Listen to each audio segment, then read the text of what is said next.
So, it's been about 3-ish, 4-ish, 5-ish months since the arrival of the Nintendo Switch 2, and with it came nothing? I mean, of course, that's a lie. We have Mario Kart 9, World, and Donkey Kong Bonanza, but why do I still feel empty? I mean, this is a brand new Nintendo console. It's something you never get to see that often that would always fill me with insane joy and excitement. Did I just get old? Did it become unfun and sad? Nope! But I'll tell you who did. It was Nintendo. Nintendo lost its passion, its love, its fun, and especially its creativity. But wait, how could this be possible? They still create some of the greatest gaming experiences out there. You can't possibly think that they ran out of steam. Well, that's just the Nintendo development team and other companies that Nintendo partners with to make games. Of course, they have to be super creative and full of fun if they want any profits. Most of the time. No, I'm specifically talking about Nintendo and its consoles and software, and how Nintendo lost its identity. But first, a message from me! YouTube just rolled out a feature for some people called Hype. It's a feature for small channels to get recognition when viewers hype up their video. So please, if you do have this option, consider hyping this video and also leave a like and subscribe if you enjoy the content that you're about to see. And without further ado, let's talk about Nintendo and its loss of identity.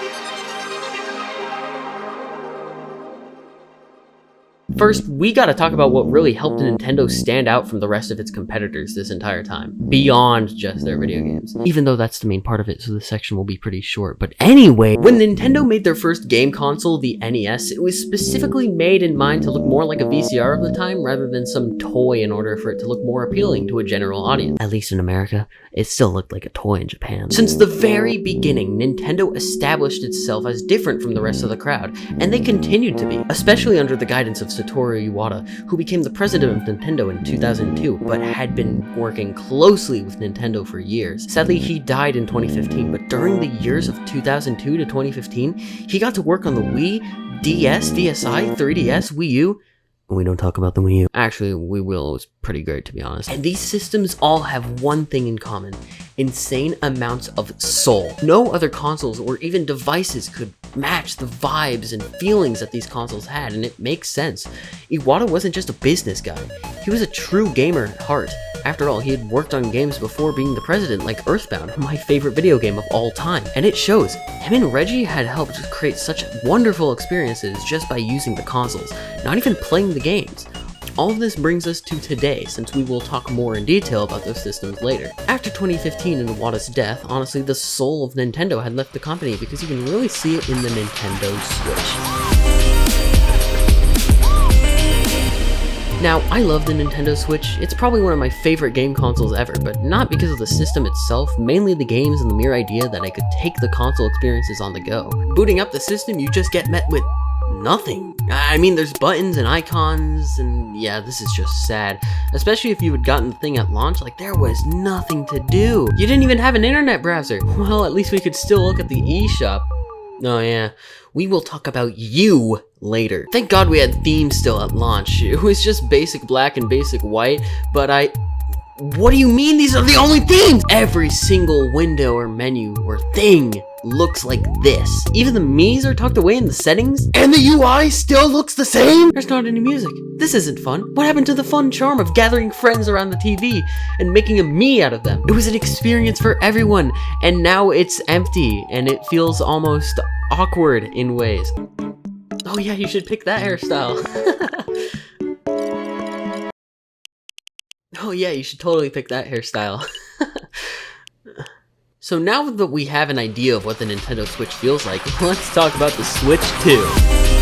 Now let's stop talking about the Switch 2. Yeah, the Switch 2 is the exact same thing, I can't even deny it. I mean, they just changed some slight visual styles so it's not exactly the same. The actual system itself is more interesting than this. I mean, it works, don't get me wrong, but Nintendo was never about having something that works in a general sense when I was in my childhood. If they were, well, you'd get things like the Switch and Switch 2. Nintendo was always trying to be different from the rest of the crowd, which, I mean, is still here in their games, don't get me wrong, but they kinda have to be. I mean, mean, if Nintendo doesn't make Nintendo games, they just lose. Why does this all even matter though? Well, it matters to me and a ton of other Nintendo fans who had connections with their systems. That's the key right there. Connections with systems. Now, granted, this isn't just a Nintendo thing. Many companies can do that right if they really try. I mean, look at the PS2. That thing is awesome. I have a strong connection with that console, and I didn't even play most of its big games. But Nintendo, at least for the time I was alive, had always been fostering this connection in meaningful ways. Nintendo now just doesn't do the same thing anymore, and it's pretty disappointing. So, to get a sense of the scope here, let's cover everything from the Wii to the new 3DS systems to truly grasp what we lost. Hey, Zach here. I was reading through the script and I just wanted to say the one time where Nintendo truly did make pretty much a standard console was the GameCube, and that didn't really do well at all. In fact, I didn't really have much of a connection to that system itself when you ignore the games that I played when I grew up. Something like the Nintendo 64 did a lot better since it was more experimental, pushing this controller that could be handled in different ways depending on the type of game. I said it was experimental, not that it was good. And plus, it marked the transition into 3D games, which for this video doesn't fully matter as it's all about the feel of Nintendo and not its games, but I still feel it was necessary to say. Anyways, back to the video.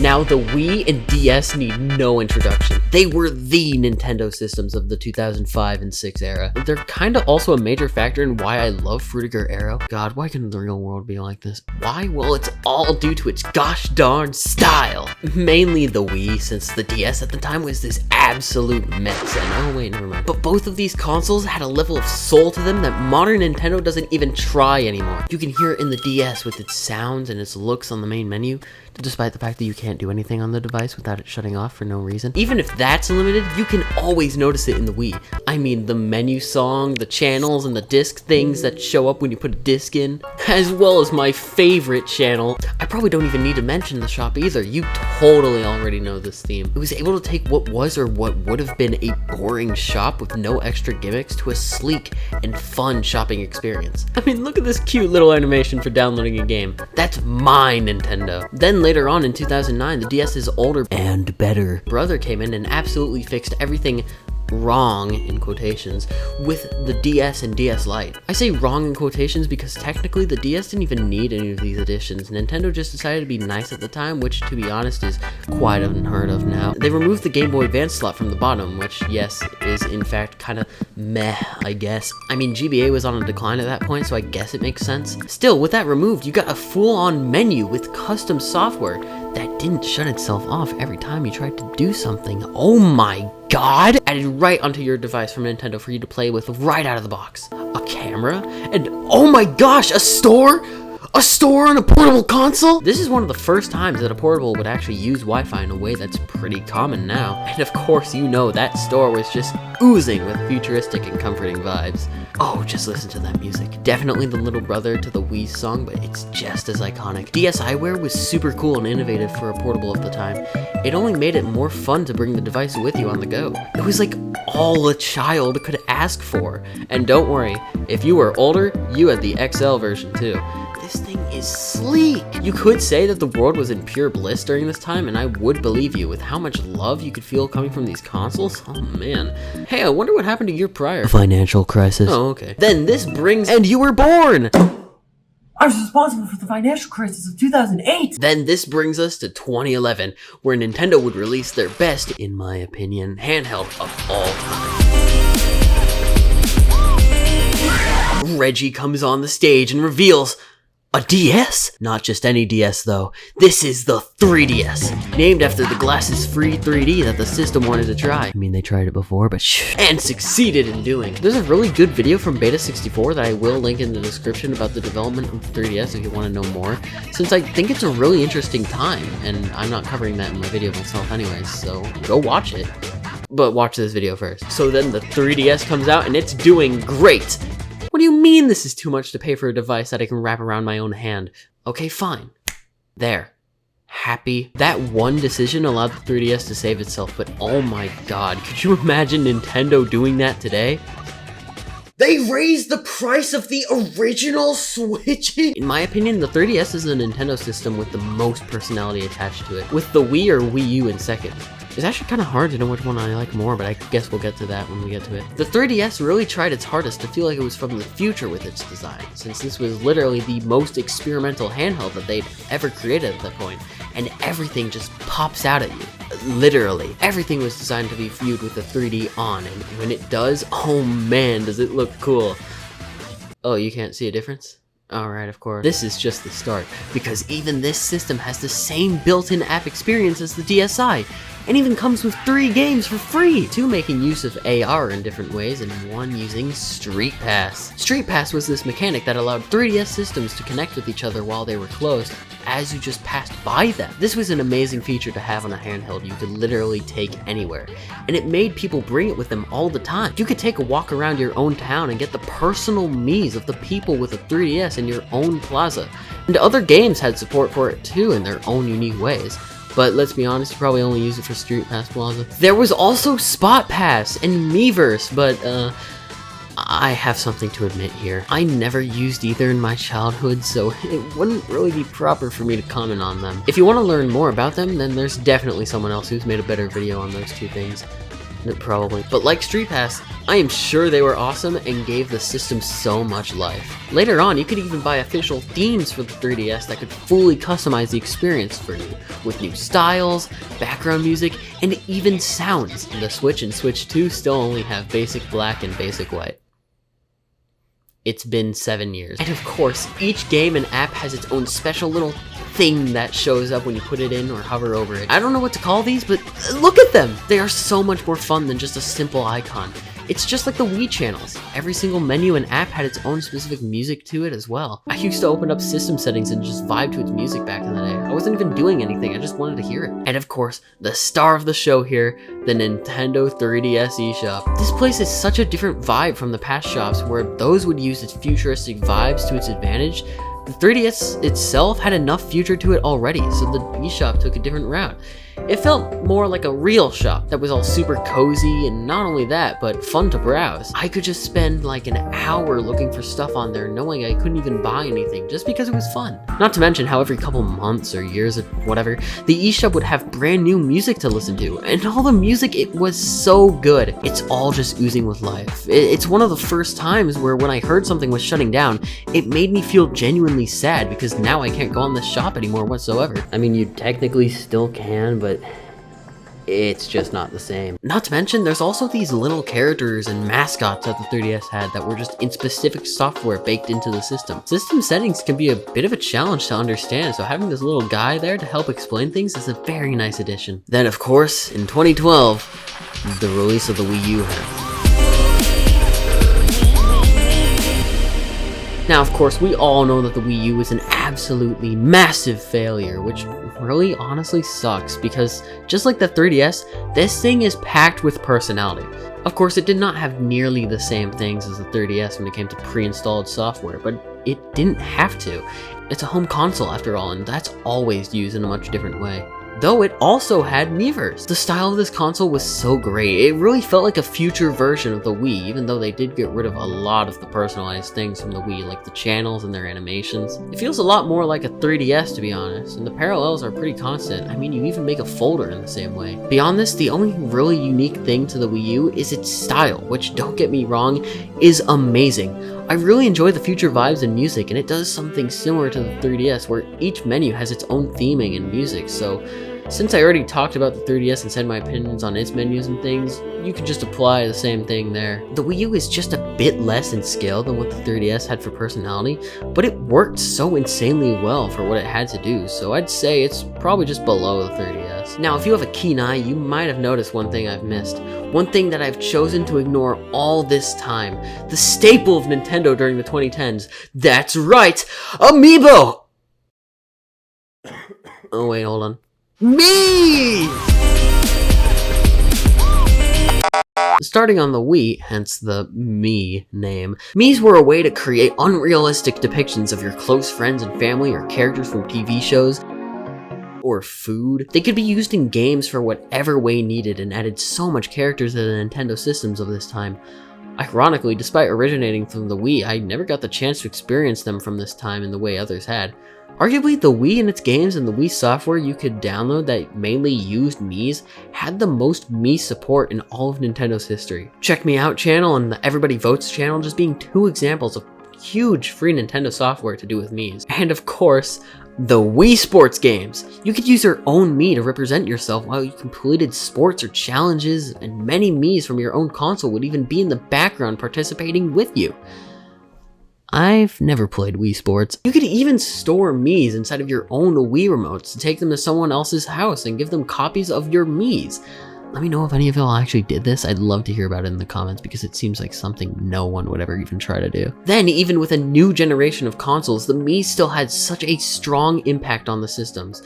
The 3DS had to be my favorite of the two though when it came to Mii software. We not only had the Mii Maker again, but we had Street Pass Plaza, which had multiple updates over the years with extra games that you had to pay for. Each game would use Street Pass to collect people's personal Miis that represented themselves and use them as characters in the game. This made it insanely cool back in the 3DS's prime, since you could basically walk around in the crowded area and get actual 3DS owners in your local area on your system. Such an amazing system Street Pass was. On both the Wii U and 3DS were of course Miiverse, a social media platform to talk about your specific Nintendo things and games and share posts about them online with text or drawings, with your Mii being used to represent yourself on your Nintendo Network ID. This is actually why Splatoon had those drawings you can have on your characters. They were a direct integration with Miiverse back 10 years ago. Jesus, Splatoon is 10 years old. Back in that era of Nintendo, you quite literally were your Mii. Not a single Nintendo fan didn't know what a Mii was back then. Which then brings us to now, where the most modern version of the Mii Maker is. Where do you think it is on here? I'll give you a second. Right! It's hidden in the settings! This Mii Maker sucks, and it's so obvious why it does. If you've been paying attention to any of the footage or music I've been showing / playing for you, where's the style? The music, the fun? You put this on your TV with the family and it's just gonna feel sad. This honestly sucks, since this is arguably the best version of the Mii Maker, with tons of colors and different customization options for you to choose from when creating Miis. It allows for you to make much more realistic, or unrealistic, creations, but sadly it's just boring. I mean, Nintendo literally made a sequel to Wii Sports for the Switch, and Miis weren't even the main characters. Sure, they were secondary, but come on! It just shows how much they don't prioritize Miis in the modern day anymore. I'm almost certain the Mii making experience on Switch 2 is like exactly the same too. Like it probably just has a small amount of added features and changes. Yeah, I just looked, it has a small amount of added features and changes. Also right now, Miis aren't even in Mario Kart World. Hopefully, Tomodachi Life Living the Dream will allow more focus to be brought back to the Miis in the future, but right now, it isn't looking like that may happen. So I think I've done a pretty good job at explaining and showing you guys how Nintendo felt during this amazing time, but what can we learn from this? Well, mainly, this gives us a great understanding on how Nintendo is thinking under its new guidance with people who run the company. I mean, do you even know who these people are as a casual Nintendo fan? I think you can really see it in how they used to announce things. Back in the 2010s, Reggie and Iwata would make regular appearances to show new things or games, which helped them create a sense of connection to the community who played their games. Even if during that time, Nintendo was bombing really hard thanks to the Wii U. All of this analysis just shows us that Nintendo's new age is all about doing what works best and not really caring about the smaller things. Nothing in the Switch or Switch 2 feels unique to that specific handheld. I mean, mouse control is technically a unique feature, but I think that's more specific of a game thing than a system quirk like Street Pass or something. Street Pass took advantage of the fact that you could take the system places. I mean, the thing had a dang step counter in it. You were supposed to walk with your 3DS. Tons of people take their Switches everywhere, but it doesn't have anything unique to it specifically, and that's the thing right there. You don't need it to. Nintendo understands this now and is just creating gaming consoles for people to use because technically, there's nothing wrong with that. Nintendo has always been about its games, but during that small time in their life, they felt like they were just a little bit more. And that's what me and a ton of other people miss. The extra fun Nintendo gave us that the competition didn't, and it feels like Nintendo is forgetting what our generation loved about growing up with its consoles. I feel like the nail in the coffin was the Nintendo Switch eShop. The Switch eShop is the perfect encapsulation of what I feel was lost. Look at this store experience. It's the same UI as the rest of the Switch, but in light mode with orange that just kind of is around. Now red, so even the iconic eShop colors are gone. And absolutely no music at all. I'm gonna let you spend 10 seconds in each store from the Wii to the Switch 2 to let you take in their experience.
Okay, so now that that's over, what do you think about the Switch and Switch 2 eShops? Seriously, let me know. I've talked enough about my own opinion. I'd like to hear yours in the comments. I would like to touch a small amount on some modern things that I've seen Nintendo do before wrapping this up. The Mario Galaxy amiibo are insanely expensive for what they are, much more than any other amiibo. And then of course, with the fact that both Mario Galaxies are on the Switch stores, their prices for nearly 20-year-old games are way too high, even if things have been a little bit remastered. And the fact that you have to pay $100 for this stupid Virtual Boy accessory to even play the games is absolutely insane. What do all of these separated incidents have in common?